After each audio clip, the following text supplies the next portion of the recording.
Hey everyone, a huge thank you for tuning in again today for this little series honouring the past, learning for the future.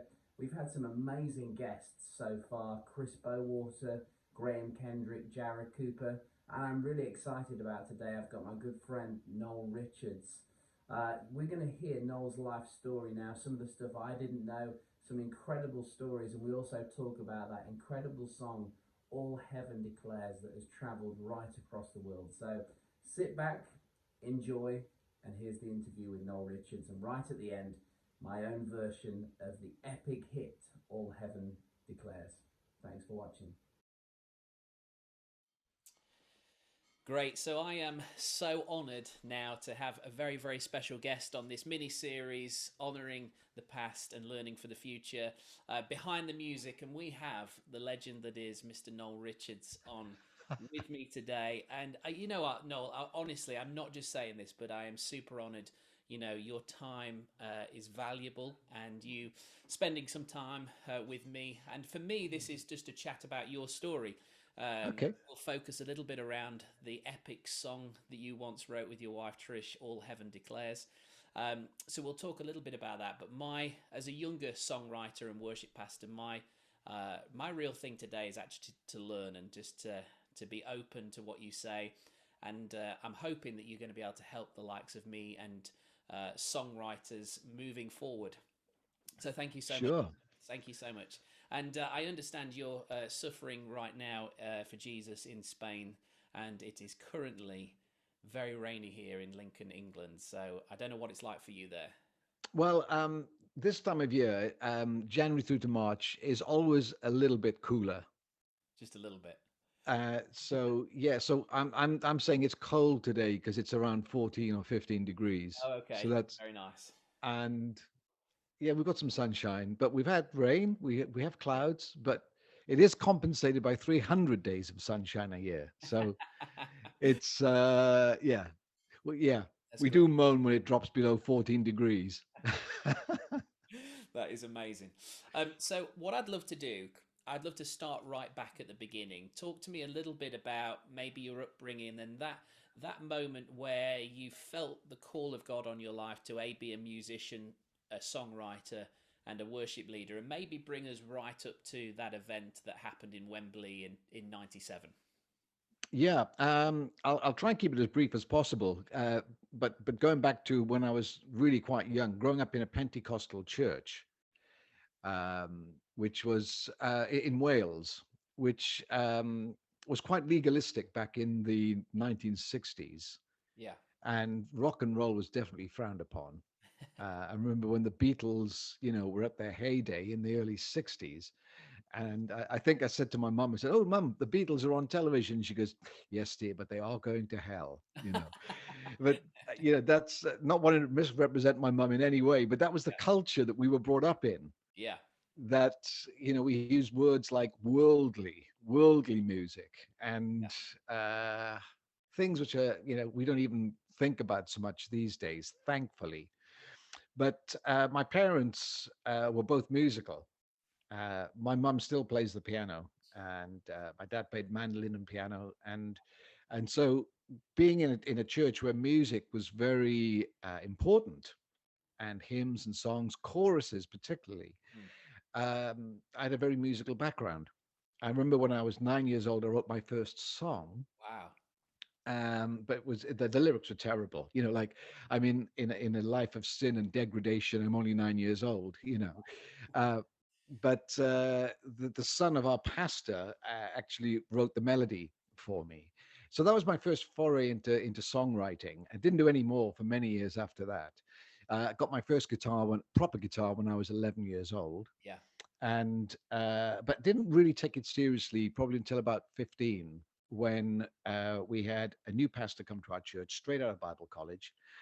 His name is John Glass, Yeah. and he went on to be the general secretary of Elim. Yeah. But he was the first cool pastor I'd ever sort of come across. Great. And he was in a band, and he played guitar, I didn't know that. and That's great.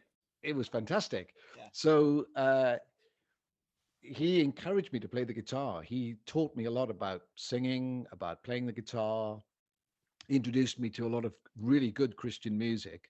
Yeah. And then I think it was 1971, he took us, our youth group, to Bristol to a concert there, the Colston Hall. And it was, there were a number of bands playing, packed out auditorium. And Graham Kendrick was singing there. Wow. He must have been about 19 or something at the time. Yeah. And he was on stage, just guitar and voice. And I remember sitting in the audience and thinking, that's what I want to do. Wow. Yeah. That, and it was at that point, I think, that something was birthed in me Yeah. uh, that has resulted in this journey over the last 40 or more years. Yeah. Yeah. It was just incredible, just a moment. I remember many years later, back in the 90s, when we were playing a concert at the Colston Hall, and I went Yeah. back to that area where I was sitting and That's sat there and that's a thought, it's special moment. Wow. been quite a journey, Yeah. from being in the audience to now actually being on the stage at this venue. So I think something there when I was 16, that was kind of settled in my heart. That's what I wanted to do. And John facilitated, that for me. Wow. He introduced me to Youth for Christ. There was a friend of his that had been in Bible college with him, and he was running Youth for Christ in Bristol. And that resulted in me eventually working full time for Bristol Youth for Christ Wow. and doing that for 5 years, working with Youth for Christ. It's amazing. So that's how the journey started in the early years for me. Yeah, and so it's amazing how all of these stories align. I've just did an interview with Jared Cooper talking about his song "King of Kings, Majesty," and you hear the same names of people, of mentors. So, would you did you have any musical influences, or you've mentioned John? Did you have any mentors, musical influences that really helped you in those early years? Well, there wasn't much. That Sure. was that was the thing.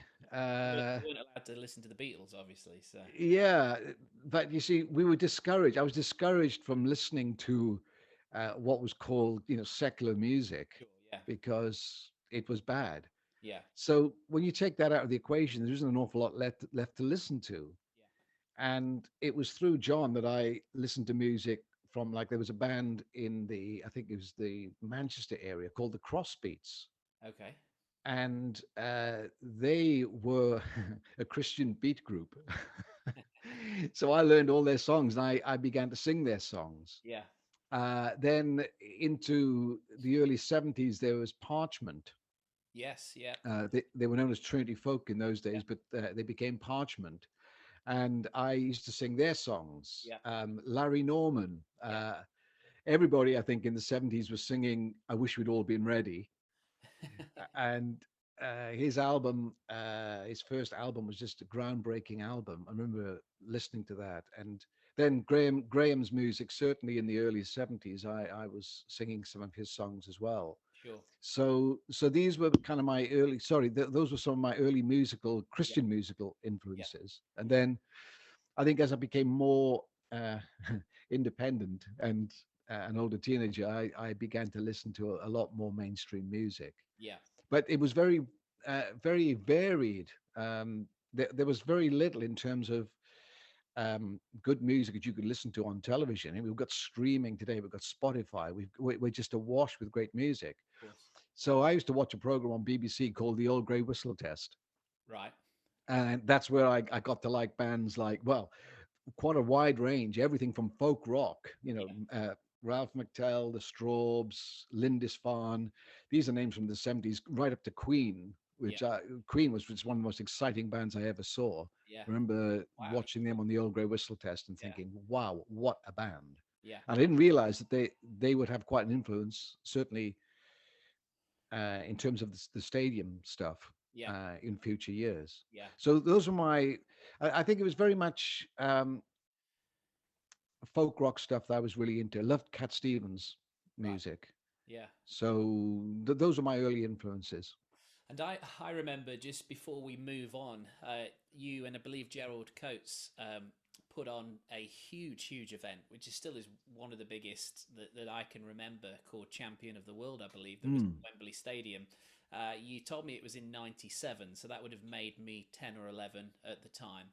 And I remember from church, which was New Life in Lincoln at the time, we got a load of buses and we got on the bus and we came. And I remember just being a young boy in the crowd. Such an incredible event. Obviously, yourself and Delirious were there. Talk to me a little bit about that event. Yeah, I think what we were doing was we were riding a wave of stuff that was happening in the UK at that time. A good friend of mine, Les Moyer, Yeah, who has worked closely with Kingsway Integrity over the years. He's produced most of the albums that I put out, um, and he had this idea of gathering in stadiums. He'd worked with Graham Kendrick at Hereford United Football Ground in the late 1980s. I think he'd been to Brazil as well and seen March for Jesus yeah, and the huge crowds they were getting there. So Les and I, as we started working on my albums, we said we need to prepare for doing stadiums. So we're always like talking about one day we'll fill stadiums with worship. wow, But back in the mid 80s, before I actually started working with Les, I was on the Isle of Wight one night and I was watching a concert coming from Wembley Stadium on the pastor's television, and it was Queen, and it was 1986, and they had done this big show at Wembley Stadium, and uh, they finished off the concert with "We Are the Champions," yeah, and I remember as I was watching that song, uh, I just thought, this is incredible. 70,000 people worship, wow, singing "We Are the Champions." But I had this sense, like, of God saying to me, "It's a great gig, but it's not true, is it? Because there's only one champion of the world, and that's Jesus Christ." right, And I think, again, that was a pivotal moment for me when I thought, well, wouldn't it be great to see that stadium filled with tens of thousands of people worshiping the wow, true champion of the world? yeah, So that was in the autumn of 1986. And then uh, as we went through the late 80s into the early 90s, we had March for Jesus. As I said, I was working with Les Moyer. We started talking about big crowds. I mean, March for Jesus, the second one, we had 60,000 people yeah, in London. yeah, And when we got to 94, when we did the global March for Jesus in Hyde Park, there were 80,000 people in Hyde Park. wow, And I thought to myself, as I was standing on the stage leading worship, I thought, all we've got to do is move these people into the stadium. of course, And there was a guy there that was doing a lot of photography and videoing the event just backstage, a guy from Australia called Stephen Bennett. And he was a worship songwriter, quite a prophetic guy. And he was hanging out with me for a while. And after spending some time with him and hearing his vision for stadium worship, Trish and I sat down and wrote Champion. The yeah, world is looking for a hero. And in fact, we did it at the Global March for Jesus in wow, Hyde Park. We just sang it as a song. And it was that summer of 94 that I began to seriously say to friends, we need to take the stadium. And yeah, at that time, I was recording the Warrior album. yeah, And so we filled it with songs that were very anthemic. yeah, And then in the autumn of 94, we went on the road and started telling the story, saying, if we book Wembley Stadium, will you come? And all wow, these people said yes. So we were riding this wave.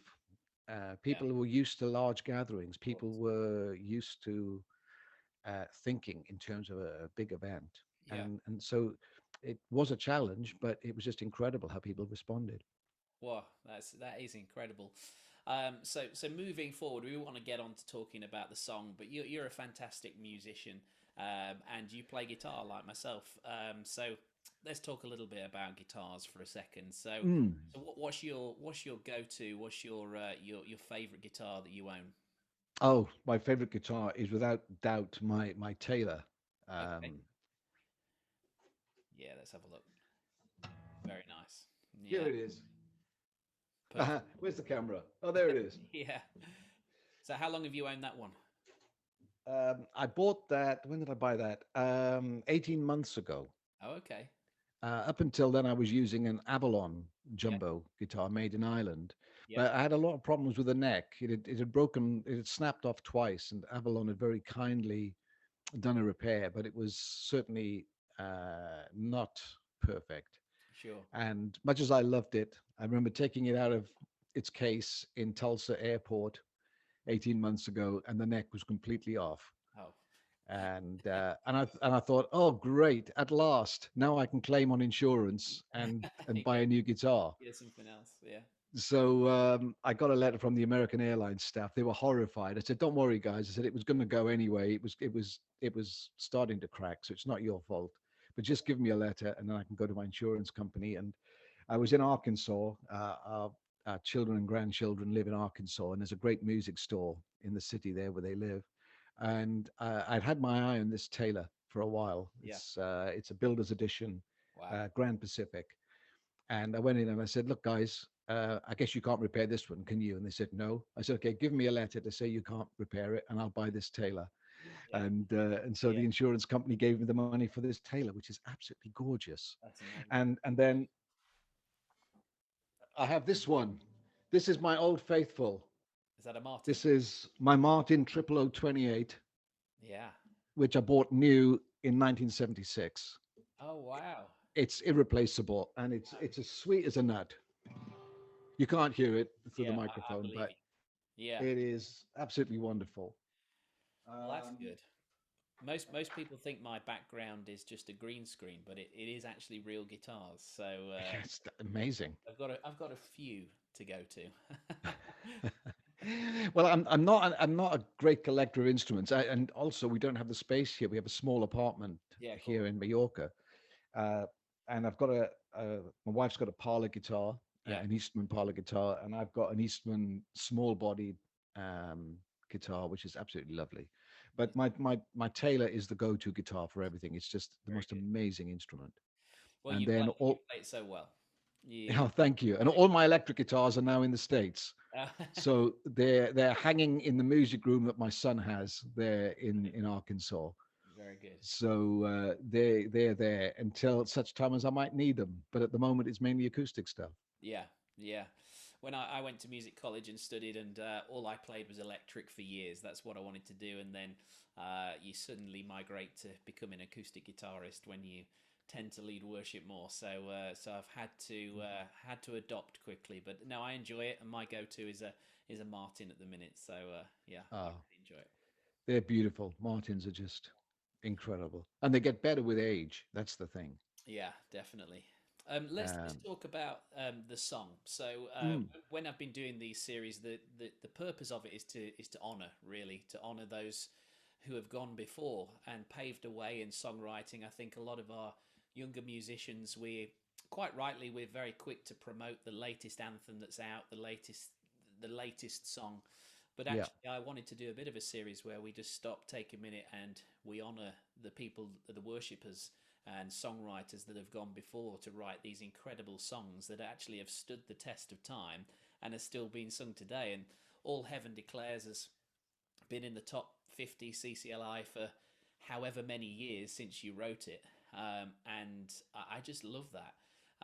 And the song being sung all around the world is just mm, incredible. yeah. So I spoke with Jared about King of Kings Majesty. Take me back to the time when you first wrote that song. So what was it? One of those songs that Holy Spirit inspired? You just sang it and wrote it, and it was done within 5 minutes, or was it one of those songs that took weeks and you did amendments and changes?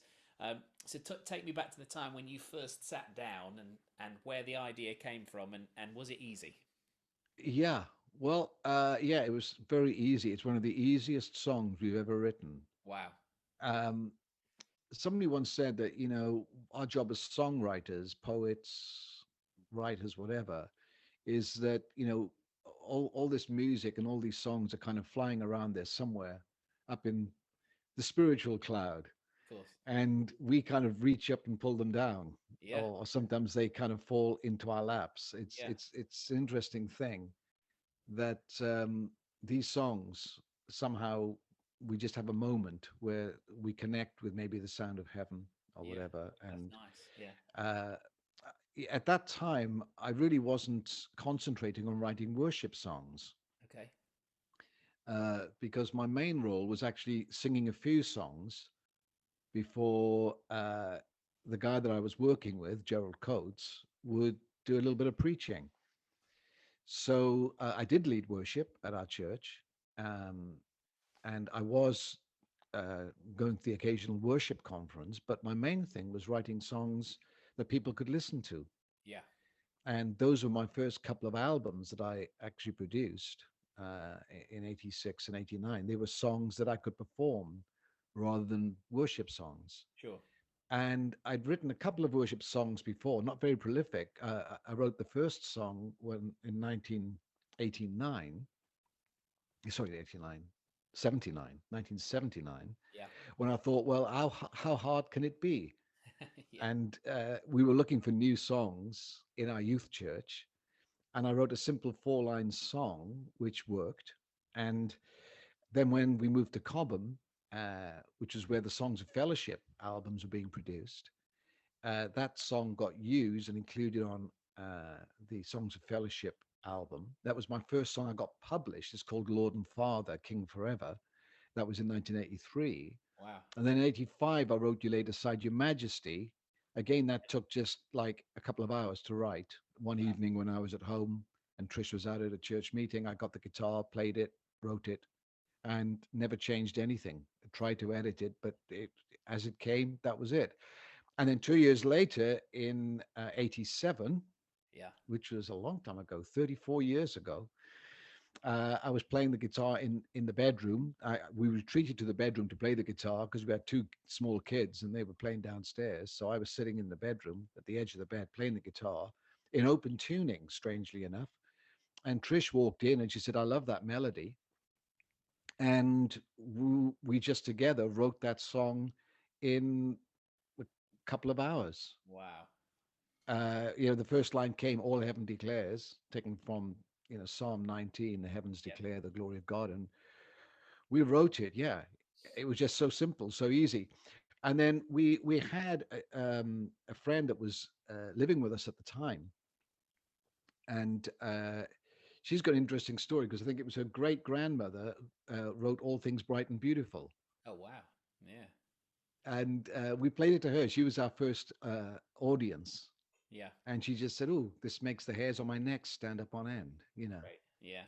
And then I didn't play it for weeks publicly because I remember playing it to my good friend Gerald Coates, Yeah. and I said, "Gerald, what do you think of this?" Because I always used to run songs by those that could check them theologically and Yeah. Good. Yeah. make Yeah. sure they were okay. That's important, that we're Yeah. singing good theology. Yeah. And he said, "Yeah, no, it's good. It's okay." He said, "But it's not as good as You Laid Aside Your Majesty." Oh, wow. That's amazing. Which I thought was quite funny. Yeah. So it wasn't until several weeks later when Gerald and I were up in, I think, Dundee in Scotland. And I thought, well, I'm going to give this song a go tonight. I'm far away from London. Let's give Yeah. it a go up here and see if it works. And it just worked. Yeah. I was like, what? This, and we use the phrase these days, something goes viral. Yeah. And that song just went viral. What It was What just was the moment where you noticed actually this song's taken on a life of its own? Was there particular things that you saw happen? Well, yeah, particularly people did actually get down on their knees. I gladly bow the knee and worship you alone. But it was the response from people when they would come up to me and say, "Could I have the chords for that song?" And I'm thinking, well, nobody's been that excited about anything I've written before. Yeah. So I said, "Yeah, fine." And that's how songs traveled in those days. Yeah. People would have cassette recorders in meetings and, just record them or a little dictaphone or something like Yeah. that.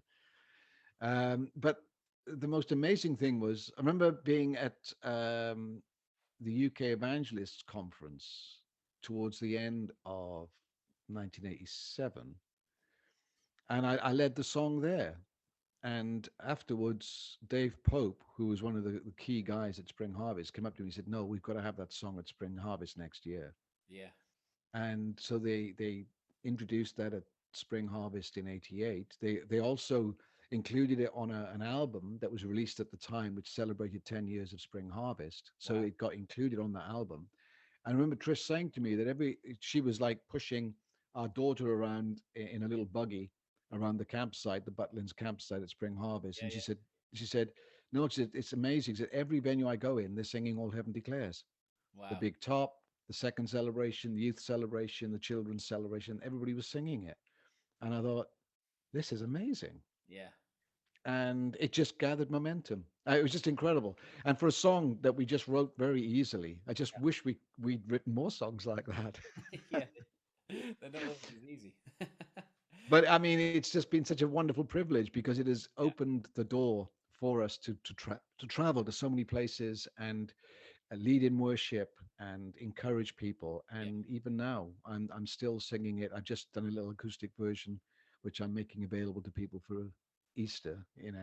amazing. And it's still got life for us. We sing it every concert we do. We still do it, and it's a Awesome. very special song for us. Absolutely.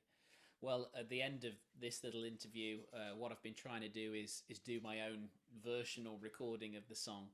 So Mm. thank you for allowing me to do that, and hopefully it does it justice. And if you don't like it, just sing your version over the top. I'm sure it'll be fine. I'm sure you'll do a great job. That's Yeah, very kind of you. I have confidence. So just to kind of round things up, we're in the middle of a lockdown here in the UK, and I know it's been difficult for you guys in Spain as well. And the worship world, I suppose, has changed quite a lot since when you did these major events and things. If you've got some advice for the likes of me, a younger worship pastor, songwriter, um, first of all, what do you see for worship over maybe the next 5 years would be a great question to chat about. And then, secondly, you're an incredible songwriter, a successful one at that. What do you think your message would be to songwriters, Christian songwriters, worship songwriters in this day and age? What is there something missing out of our songs? Is there something you would encourage us to do? Those type of things. Yeah, I think when we were starting out back 40 years ago, there were only a handful of us that were writing what I would call contemporary worship songs. So in your neck of the woods, it was Chris Bowater, Yeah, who really is seen as a real father figure in the worship movement. definitely. And Yeah, then there was Dave Fellingham, who was in another church stream, Terry Virgo. There's Graham Kendrick. There was Dave Bilbrough. There was Ishmael with his children's songs. yeah, Myself, I'm trying to think of a David Haddon. yeah, I'm just reeling up a bunch of names that come to mind immediately. yeah, And we were sourcing new songs. We were writing new songs.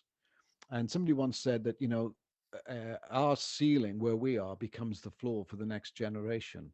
yeah, And I think what we all did, without realizing it at the time, was we were encouraging a new generation of singers and songwriters, which we saw emerge out of the late 90s. People like, Matt Redman and Tim Hughes yeah, and the Soul Survivor crowd, Martin Smith, of course, Delirious. yeah. You know, Wembley was an incredible launch pad for them Certainly. into what they were doing next. And then now there's another generation of songwriters coming through. I think one of the unintended consequences of that is that songwriting has become almost like a career, Yeah, Christian songwriting, yeah, and writing worship songs. It's like, how can we write the next great hit worship song? of course. Yeah, And I think that to me is the negative side of yeah, what we've seen happen. I'm really glad that we've got an industry now that supports songwriters, right. that songwriters can actually make a living from their music. I think that's fantastic. But the downside is, when you see people getting together and saying, let's write a really great worship song. Yeah, And I think what we need to do as songwriters is we need to write from the heart. yeah, And we need to realize that when we're writing, maybe, well, the main priority is we're writing for an audience of one. yeah. And Wesley is alleged to have written 6,000 hymns in his lifetime. Wow. But there's only a handful of those that we sing to this day. Yep. And maybe some of those were songs that he sang once, maybe songs that he sang for a particular community, Yep. written for a community.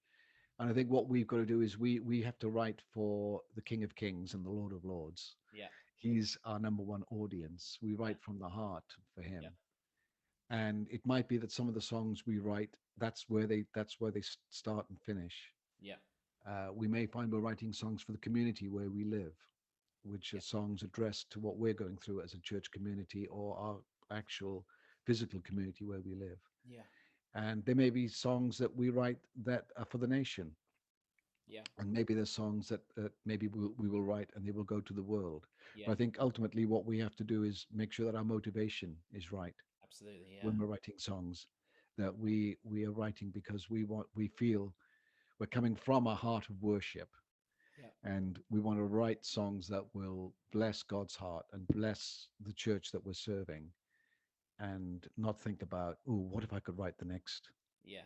Shout to the Lord Yeah. or Waymaker, Yeah. Yeah. whatever. It's fantastic. Waymaker is just a wonderful song, Of course. and Yeah. it's come out of a totally different place Yeah. to where a lot of the songs have come Yeah. from. Yeah. And it's got that moment, and it's a global song. It's Yeah. wonderful. Yeah. But I don't think we can sit down and write that. We have to write what God gives us. Yeah. So let's keep writing. Yeah. It's a muscle. The more we write, Yeah. the better we become. So I hope that's helpful for songwriters. It's so helpful, and just once again, totally honoured by your time, and thank you so much for spending time with me. And I know there's a way that people can connect with you. You do Wednesday night worships live. Do you still do those?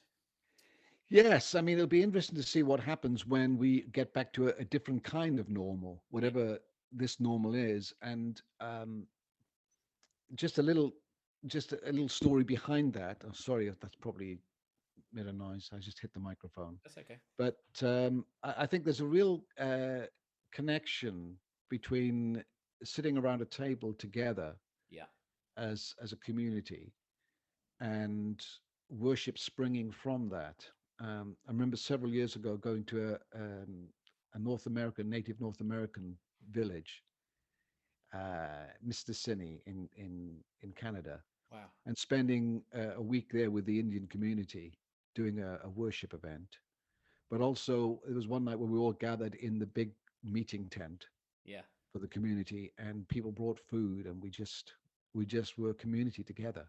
Yeah. And it wasn't a Christian event; it was just basically the community coming together and Yeah. sharing a meal. And I think for us as Christians, when we gather around the table, when we have food and drink, Yeah. share communion, if you like, Yeah. Yeah. then worship can spring out of that. Yeah. I like. And Yeah. as we just sit around the table with a guitar and write some songs. It happened to me in Germany several years ago at a birthday party. We'd had food, wine, lots of fun, and then as we sat around the table, a whole bunch of friends, we just started singing worship songs, passing the guitar around with each other. Oh, that's And it great. was just an incredible moment, Yeah. just enjoying the presence of God in an ordinary celebration.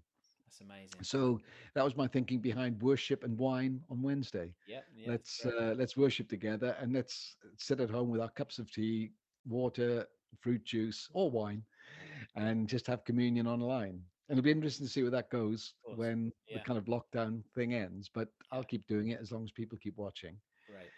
Great. Worship and wine on Wednesday. So Perfect. there's a great connection between food and worship. I really think Sure. uh, Yeah. sharing life, sharing a meal, sharing community together. Great. Well, Noel, thank you so much for your time, and we're going to go into a version of All Heaven Declares now. So, once again, honoured by your time, and thank you so much. It's a real pleasure. Thank you so much. All heaven declares, all heaven declares, forever he will be. All heaven declares, all heaven declares, forever he will be. All heaven declares, all heaven declares, forever he will be. All heaven declares, all heaven declares, forever he will be. Forever he will be. All heaven declares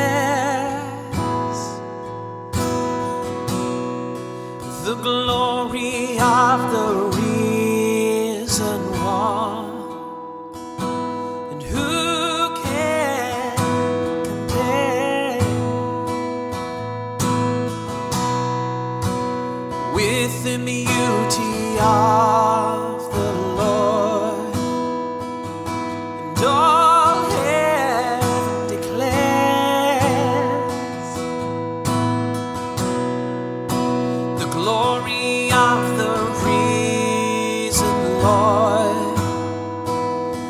Who can compare with the beauty of